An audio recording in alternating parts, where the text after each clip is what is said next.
All right, folks. Welcome back. We are back better than ever, Rob. How we doing? Good. A little warm, but good. Rob, it's hot as balls out. It's not that wasn't like this weekend. It's definitely a little scorcher out here. Oh yeah. This whole week is supposed to be a scorcher, which is awesome. But now that we've moved to this new time on Tuesday, I kind of like it. It's sunny out, but yeah, boy, is it hot out right now. Yeah. Well, at least you have a pool. True. We ran it this morning early, like 9:30 a.m. It was great. I bet. Just got out, maybe a half hour ago, but yeah, I mean the weather looks great not only this week but for this weekend, Rob. And from what I saw on the tee sheet, you're playing Cantigny, aren't you?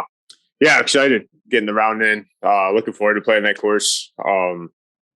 Loved it last year playing it for the first time, so pretty pumped about that. Gonna play Thursday for a little warm up. Not there. Got invited to Aurora Country Club, so I get to get that. Oh yeah, get to get that in, and then hopefully I'm ready for Saturday. So nice.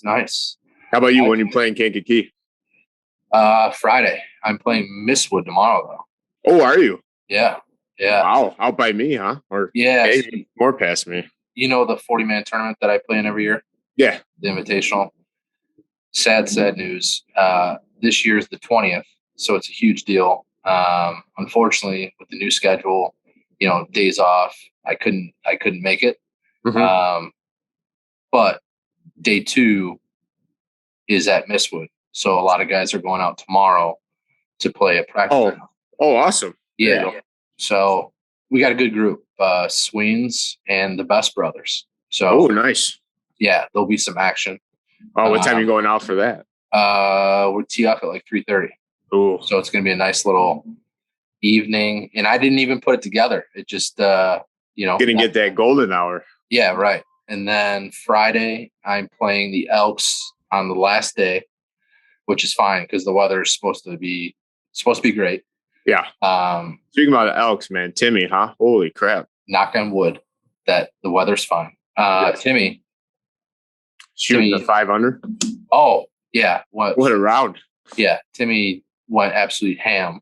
But yeah, Friday, 7:30, the Elks. I'm excited, man. But back to Timmy, yeah. I mean, 500 is just ludicrous. I'm assuming that course probably fits his eye pretty well. Plus, it's kind of short, and Timmy's a pretty long hitter for being, Yeah. That's a very, I know we say it a lot, but that's a very scoreable course. I mean, it's there for the taking. So. Well, he's also an unbelievable putter, but he's also pretty long too. So I'm assuming he had a lot of driver flip wedges in. Yeah. Put himself in, the right spot. Yeah, he's dialed in right now, which is pretty scary. So right. Yeah, but I'm going out with Hook. And, nice. And yeah, I think his old man and maybe another guy. But yeah, Friday we're gonna get it in. So I'm excited, man. We have a lot of golf coming up, you and I. We do.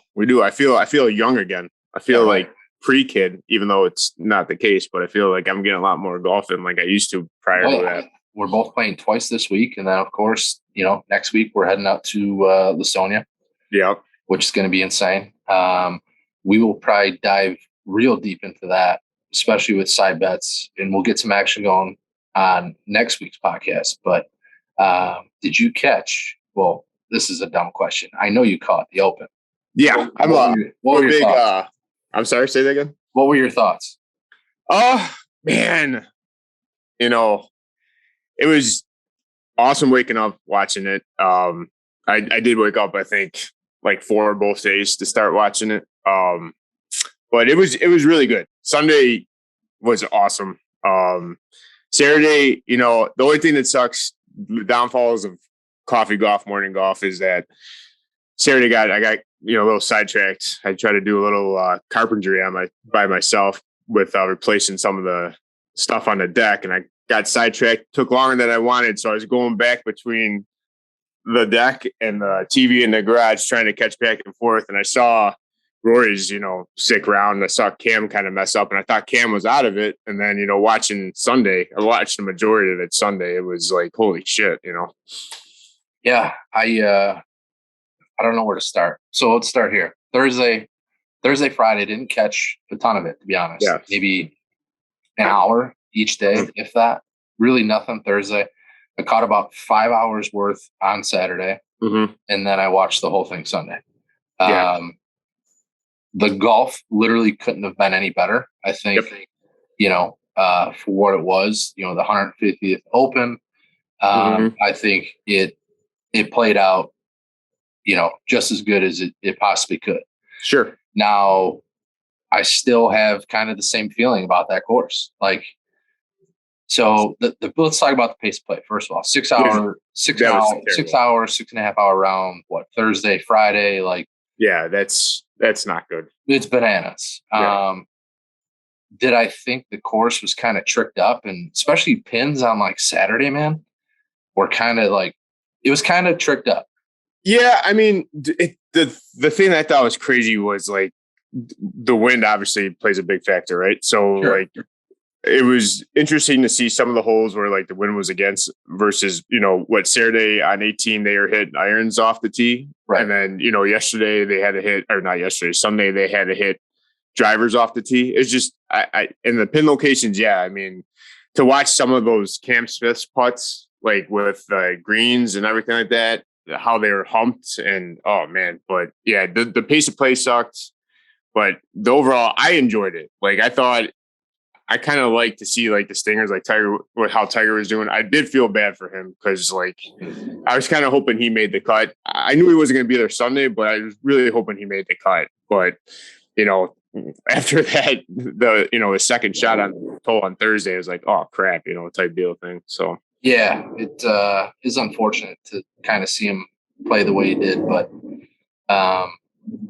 nevertheless, it was good to have him back. It would have been better to have him back for the entire weekend. I'm glad he didn't stop on the bridge. I'm glad he kept on going. Yeah, going back to last podcast, I re-listened to that and I'm like, there's no way he does. And then watching it on Friday, I'm like, keep going. Yeah. And yeah, he gave a little wave, and sure. Now I kind of understand it, which I figured that was a lot of people's point. Like he might not make it back there. Yeah, sure. But again, like I don't think he took enough time on the bridge or like, made it, any sort of, there was no dramatics behind it because you don't know if he's going to be back. Right. Yeah. It was he left it kind of open-ended, which is fine. Yeah. But yeah, I mean, I think a lot of people wanted it to happen, which I don't know why. Right. He's still, I mean, he was asked in the presser, like, me retire? No, God, no. He's like, I still have a lot of game left. So that was great to hear. But yeah, the tournament itself, man, I don't think it really could have went any better. I thought Sunday was awesome. Especially, the back nine. I mean, Cam Smith is that guy is out of it. I mean, he might be my favorite golfer right now. He's out of his mind. That putter, oh my God, the back nine was like, even, I mean, that 17, what did he have, a 12-footer to save par? Yeah. Like automatic, absolutely automatic. Dude, he's an assassin around the greens. We've said it before with wedges, but yeah, his putter and the craziest thing about it, like, what was I reading the other day? Statistically, like him putting outside of, like majors, not really like a great putter. Mm-hmm. And then even like his driver, driving statistically, like he's not a great driver. He puts everything together, when it matters, especially short game, the wedges coupled with putting. When that guy's on, man, he's hard to beat. I mean, 5 birdies in a row, Rory had to be, his butt had to be puckering a little bit, especially after on 8 or 9, Rory kind of missed that, that 10-footer to go up 4 or 5. Yeah. I think it was. Yeah. I think if that putt drops, I think we might have a different golfer of the year. I mean, it was, and then Rory had 18 2-putts, right? Yeah, like the guy, he didn't play bad. No, he just didn't make putts. No, I mean, just Cam's back nine was just he lit the world on fire with that, man. It was crazy. What about Cam Young though, dude? That drive on 18, dear Lord, freaking hitting that eagle putt, like I'm Cam Smith, I'm like, that putt sitting over for birdie, even though it was short, I'd still be like, nervous as hell. Yeah, absolutely. Cam Young, man, he's going to be a stud. Yeah. 25? He's going to be around. He's going to be around for a long time. Well, I mean, look at his drive on 18, and then Rory had to do the same thing, right? He came 30 yards up, 30 yards short. Right. It's just like Young could just freaking pound the ball. I don't know. See, I was thinking about that. It almost looked like Rory held off on that drive. Like he almost came up short, as if like he didn't want to hit it over the green. But I was wondering, I'm like, why didn't he go after that? I think he just kind of mishit it and let it up in the air. And, it would have been awesome for him to be on the green and maybe had like a 15-footer, for the top. Sure. That would have been awesome. But regardless, the Open was everything that we wanted. Still think that the course itself was a little whatever, but, golf itself made up for it. And, the whole town and everything. Like I did have a lot of jealousy seeing like all, the golf people that we follow, right? The podcast influencers, all that were there, just all the stuff that they were doing around town and the pictures. I was like, holy crap, that had been an awesome time. Oh yeah. I mean, they're talking about people walking through the town with like their bag and spikes on, like right. That it's normal. Yeah. Unbelievable. Speaking of Cam Smith, how about Cam to live for what? 100 mil, 110 mil I'm reading. Yeah, it was yesterday morning. I saw, they said something about 90 mil on Sunday night, but like, if he goes, major might have upped his price. It had to have, but it's like, he got annoyed at his presser about the questions. And then I was laughing because Andy at the Shotgun with Brendan were talking about, how his response was, my agents and my people are, they're going to make the right decision or however they said it. It's just like, how do you not know what you want to do type deal thing? But if they get them, man, how about that whole Paul Casey thing with the group text going? Did you see that? I didn't hear about that. No. So basically they have a WhatsApp group message with all the live guys and they're all talking about how they're going to go play some the tournaments over on the Asian tour, but all play the same tournament so they could strengthen the field and, in turn get more points for the world ranking. Okay. Yeah, I did hear about that. I didn't know that they had it, in a group text and leaked that way. But going back to the Cam Smith question, I mean, I get that, but what an asshole that reporter is. I mean, the guy literally just won the 150th. Ask him the next day, not 5 minutes after he wins the Open. Hey man, heard you're going to live. Can you touch on that? Sure. I'd be like, I would be the worst presser professional ever. I'd be like, listen, man, get the fuck out of my face. Like, how about you call me at 7 a.m. when I'm hungover and then we have this conversation. Yeah, I see that. I mean, I get it. They're held to a higher standard, and sure, they do have to answer questions that they don't necessarily like. I get all that, but I mean, come on, read the room. You know what I mean? Yeah, like, it's a pretty special time for the guy. Give him a break. Give him at least a day. But I get your point. It was kind of a Brooks response. Yeah, which kind of made it like, oh, well, is this guy going to live? Well, then, it sets up there. Like I hate calling him out because all his shit's been bullshit, that Secret Tour Pro. But like he's talking about how Leishman now it's Scott so that they can form that Australian team for next season. So they have, that all planned out. But I don't know. And then Stenson going over there, like, fuck, man, with the Ryder Cup, they're going to have to make some type of change for sure. Yeah, it's a bold move by Stenson too. And now he's saying he wants Sergio, to be on his Ryder Cup team. So yeah, I know it was funny. I didn't see it, but again, they brought it up on a podcast with like Ron interview this past weekend about like how he's hoping that they change their mind. Sort of, I'm paraphrasing about Ryder Cup because like how can you have Sergio play and stuff like that? So yeah, and I feel like the Ryder Cup should be more global anyways. You know what I mean? Speaking of of Liv. How about Faraday to That Liv? caught me off guard. That definitely caught me off I guard. kind of love it. I love Faraday. Oh, I think he's great. And I think it's, what they need, right? They need to start, getting stuff like that to get traction for whatever their TV deal is for next season, type deal thing. They got to, because what they have right now is laughable, right? I mean, so to get some more, and nothing against some of them they have now, but yeah, Faraday's a huge score for that for the Ironforce next year. I mean, who they have now, it literally sounds like us standing in a room, right, just talking about the guy's shot. Like there's nothing behind it. And then I know last week it came out, but today, I know it's heating up, but supposedly Barkley is meeting with Liv on Wednesday to go over negotiations.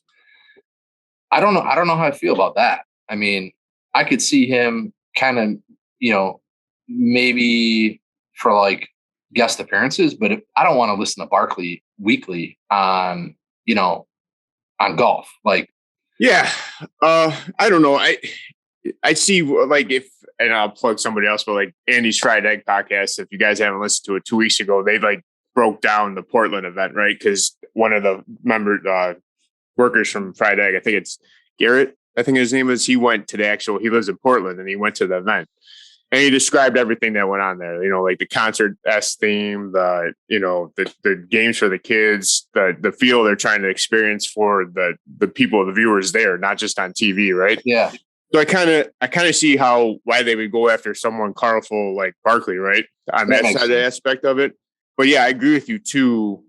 With Barkley's there, I can see just like how you described the match, right? Yeah, he'd be one of those that you have for the match just for gimmick, but I can see where they're coming for that though. Right. Now that does totally make sense now that you say that. And it's interesting that they're trying to, make it kind of like a fair almost instead of just a tournament, which is, it's pretty cool. It's different, but I mean, if Barkley's going, I mean, that's a huge name.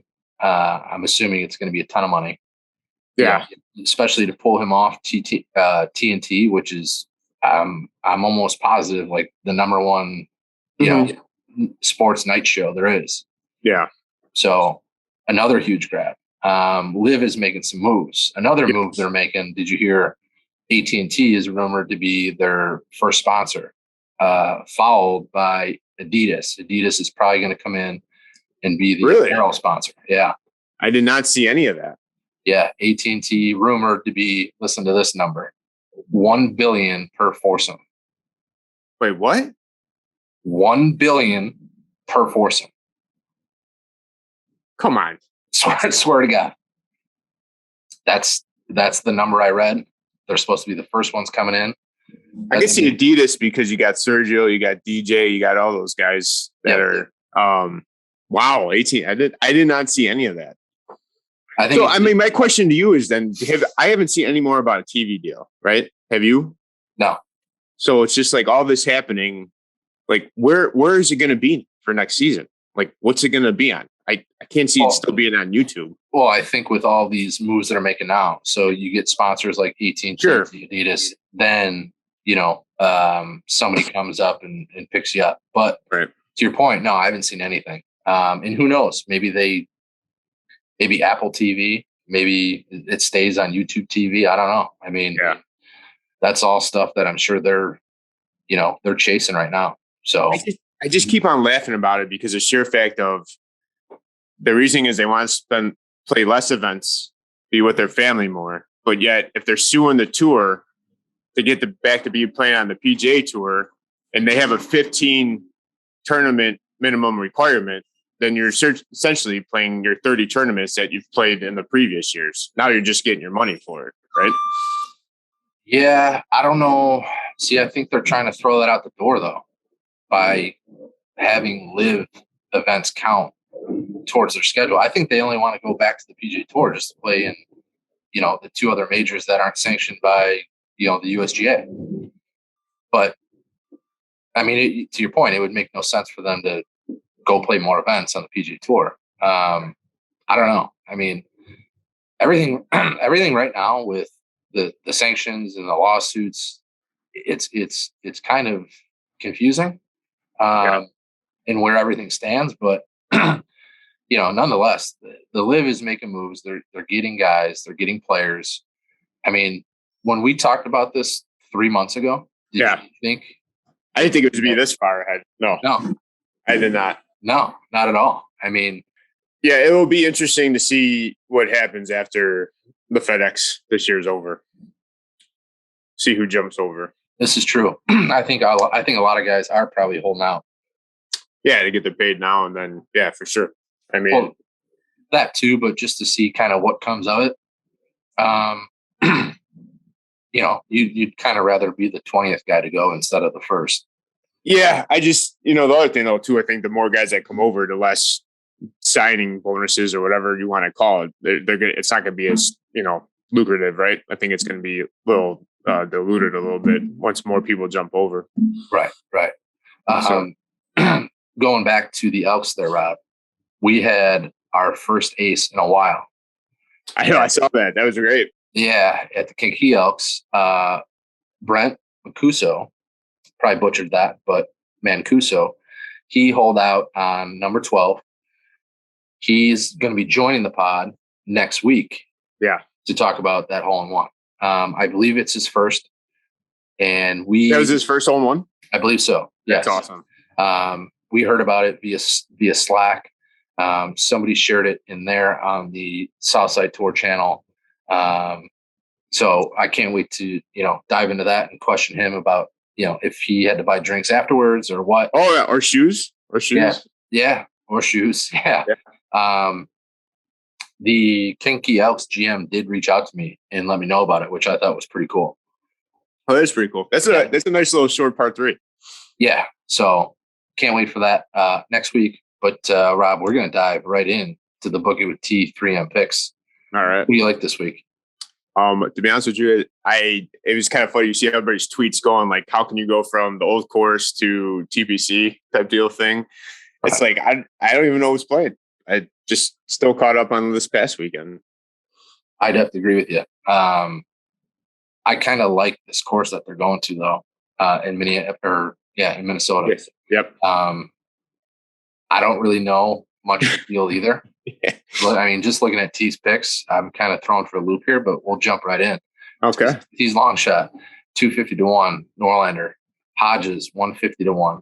Gim, I know Doug Gim, 130-1.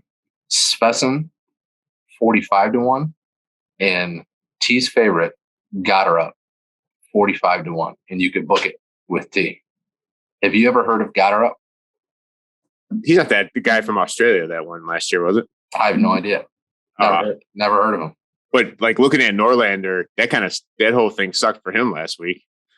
How about it? The alternate? And yeah, going home to play in the Barracuda, and then he would have been in. Yeah, but you got to think about the investment.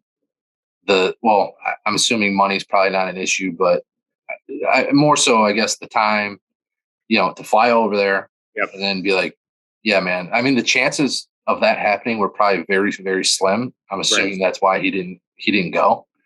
But yeah, no, he was there, right? And he left. He left he was already over there, and he flew back for Barracuda. Was he? Yeah, I'm pretty sure that's how it went. He was there, and because what's his name, Berger WD'd so that the guy ahead of him got in, and then someone else he decided to leave, and then someone else, I forgot who, backed out or had to withdraw. And yeah, he would have been in. He was already there. He got in a plane and headed back for the Barracuda. See, I didn't know that. I'm pretty sure that's what happened. That's even worse. Yeah, that's what I'm saying. Like, I felt terrible for him. Like, that was all over Twitter on Thursday. Ooh. Yeah, that's bad. I was not aware that he was already there, but yeah, I mean, getting your number called and not being there for it to play in the 150th Open, especially a course that kind of fits him. That's a tough look there. So I do have to say though, I enjoyed I like how USA played a majority of it. The only thing that did suck was the whole Peacock situation. That's got to go. Yeah, I mean, we've talked about this all year. I mean, it's a joke how many times or how often you have to jump back and forth. Yeah, to different stations to view golf. Yeah, and the Golf Channel is the only one that, they cover it in the morning, but like, what else are they playing on the Golf Channel that's more important than the Open? It's all TV deals, but I agree with you. I get it. Yeah, it's money talks. Yeah. But we're going to dive right into the top three, Rob. Are you All right, ready? let's hear. Are Yeah, you let's hear ready 'em. for the top three? Yep. I want to know, out of the majors this year, which were your three favorite? Well, I mean, this weekend, in terms of how they finished, or yeah. I mean, Sunday was awesome. So I had to go to the Open, obviously, or that'd be number one. And then Sunday finish for Fitzpatrick at the US Open would be number two. And then, I mean, you can't, Masters is going to be in the third slot. I mean, favorite tournament of the year, kicks off the year, but golf wise, the US Open and the Open this past weekend just were like, the Sundays were great. It was just awesome golf to watch. I'd have to agree with you. I think maybe for the first or second time ever, we have the same top three. Yeah. Oh, really? Yeah. I mean, don't get me wrong. My hate for the link style and that course, the golf was exceptional. Even Saturday was awesome, but Sunday was just ridiculous. I mean, glued to TV, it's everything you want in a major. Fireworks, Rory, it kind of had Cinderella story, and then Cam Smith as the villain came in last minute and said, "Not so fast." So when do you think he cuts his hair? You think he's just gonna keep it like that now? Absolutely. Yeah. Okay. Why not? I mean, guy's on fire. It's working for him. Right. The pictures afterwards, the portraits, all the GIFs and everything afterwards.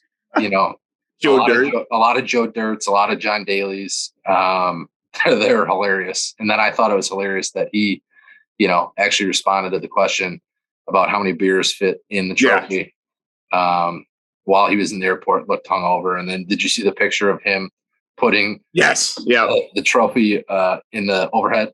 I can't believe that case would fit in the overhead. Same, but that trophy is a lot smaller than I would have thought it would be. Yeah. But until then, Rob, we'll see you next week, and we'll see you in the fairway. See you in the fairway, Tom. See you, buddy.